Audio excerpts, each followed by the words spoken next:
గురుబ్రహ్మ ప్రేక్షకులకు నమస్కారం అండి. ఈ వీడియోలో శ్రీ పరాభవ నామ సంవత్సరంలో సింహరాశిలో జన్మించి ఎవరైతే ఉద్యోగాలు చేస్తున్నారో లేదా ఉద్యోగ మార్పు కోసం ప్రయత్నాలు చేస్తున్నారో లేదా కొత్త ఉద్యోగ ప్రయత్నాలు చేస్తున్నారో, ప్రభుత్వ ఉద్యోగమైనా ప్రైవేట్ ఉద్యోగమైనా వారికి ఈ సంవత్సరంలో ఏ సమయం అనుకూలంగా ఉంటుంది, ఎలాంటి జాగ్రత్తలు తీసుకోవాలి, ఇవన్నీ కూడా వివరిస్తానండి. సింహరాశి వారిలో సహజ సిద్ధంగానే నాయకత్వ లక్షణాలు ఉంటాయండి. ధైర్యం, ఆత్మవిశ్వాసం ఎక్కువగా ఉంటుంది. అలాగే కెరీర్ కోసం ఎప్పుడూ ఎక్కువగా ఆలోచిస్తూ ఉంటారు. ఉన్నత స్థానాలకు ఎదగాలి అని కోరుకుంటారు.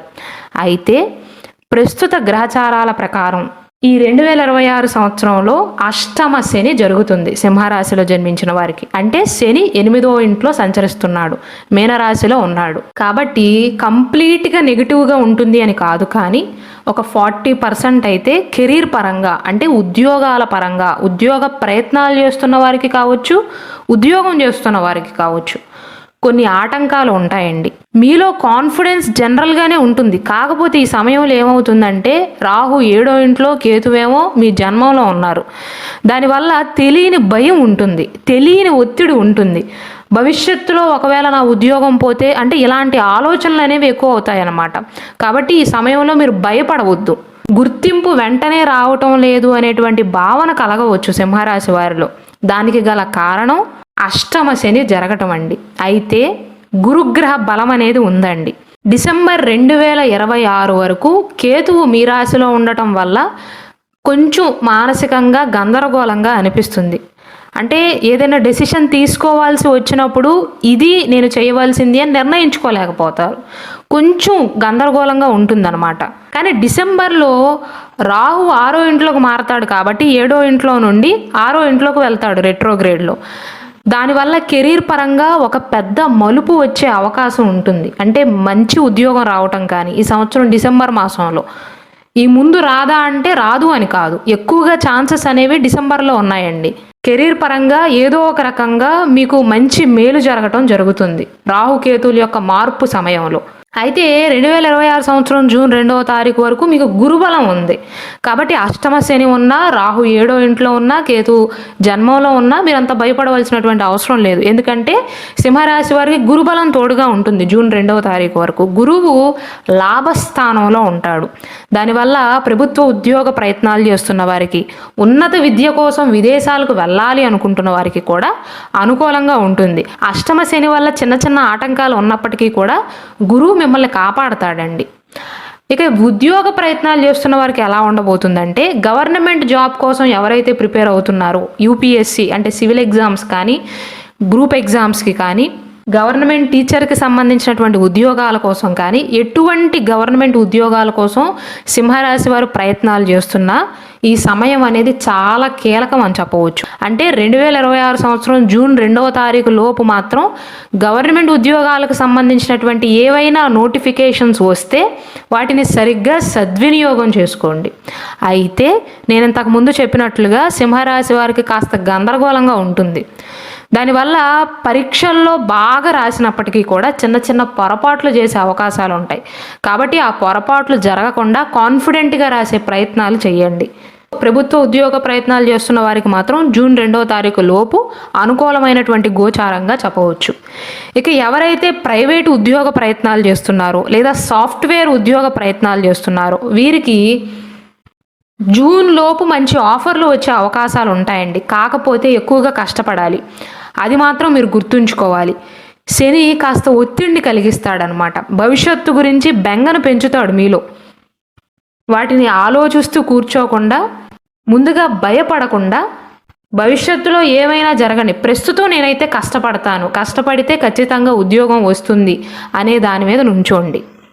కాబట్టి జూన్ 2వ తారీఖు లోపు గవర్నమెంట్ ఉద్యోగ ప్రయత్నాలు చేస్తున్న వారికి కావచ్చు, ప్రైవేట్ ఉద్యోగ ప్రయత్నాలు చేస్తున్న వారికి కావచ్చు అనుకూలంగా ఉంటుంది. గురువు సపోర్ట్గా ఉన్నాడు కాబట్టి. కానీ అక్టోబర్ 31వ తారీఖు తర్వాత గురువు మీ జన్మంలోకి రావటం వల్ల గవర్నమెంట్ ఉద్యోగాలు ఎవరైతే చేస్తున్నారో వారికి ఆకస్మికంగా బదిలీలు అయ్యే అవకాశాలు ఉంటాయి. అంటే ట్రాన్స్ఫర్లు అయ్యే అవకాశాలు ఉంటాయి. అలాగే ఆఫీసుల్లో మార్పులు జరగవచ్చు. ఒక ప్రాజెక్ట్ నుంచి మిమ్మల్ని ఇంకొక ప్రాజెక్ట్ వేయవచ్చు. మీ పై అధికారులు అంతగా సపోర్ట్ని ఇవ్వకపోవచ్చు.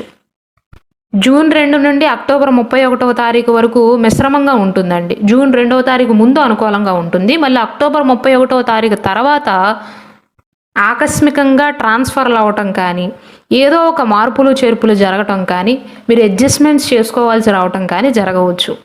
కాబట్టి 2026 సంవత్సరంలో నిరుద్యోగులకు, అలాగే ఆల్రెడీ ఉద్యోగం చేస్తూ ఎవరైతే కొత్త ఉద్యోగానికి మారాలి అని కోరుకుంటున్నారో వారికి చిన్న సూచనలు ఏంటంటే, ఈ అష్టమ శని ప్రభావం వల్ల బద్ధకం అనేది పెరుగుతుందండి. బద్ధకం కంటే కూడా మీలో నిరాశ అనేది పెరుగుతుంది. ప్రస్తుతం మీరు చేసే ప్రయత్నం చేయకుండా భవిష్యత్తు గురించి ఆలోచిస్తారు. భవిష్యత్తులో ఏమవుతుందో, అసలు నాకు ఉద్యోగం వస్తుందా రాదా, ఇలా మీ ఆలోచనలు అనేవి మల్లుతాయి.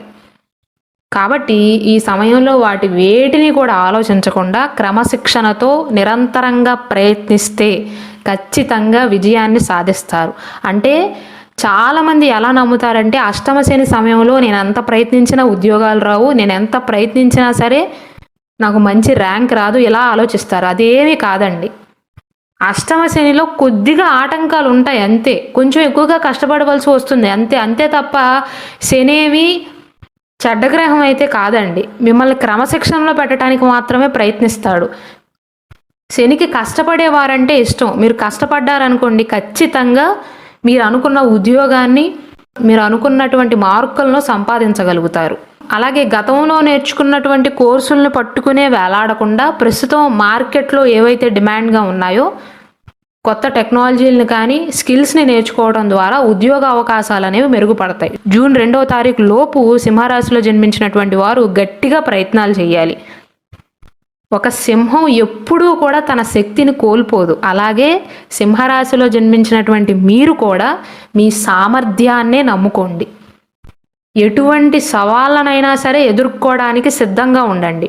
మీలో ఒక నెగిటివ్ పాయింట్ ఏంటంటే, ఈ సంవత్సరంలో నిరాశ అనేది ఎక్కువ అవుతుంది, భవిష్యత్తు గురించి బెంగ అనేది ఎక్కువ అవుతుంది. అంతే తప్ప టైం అంతా మీకు ప్రతికూలంగా ఉంది అని కాదు. కొంచెం ఎక్కువగా కష్టపడండి ఇంతకుముందు కంటే, అంతే. ఇంతకుముందు 10 గంటలు చదివేవారా, ఈసారి 12 గంటలు చదవండి.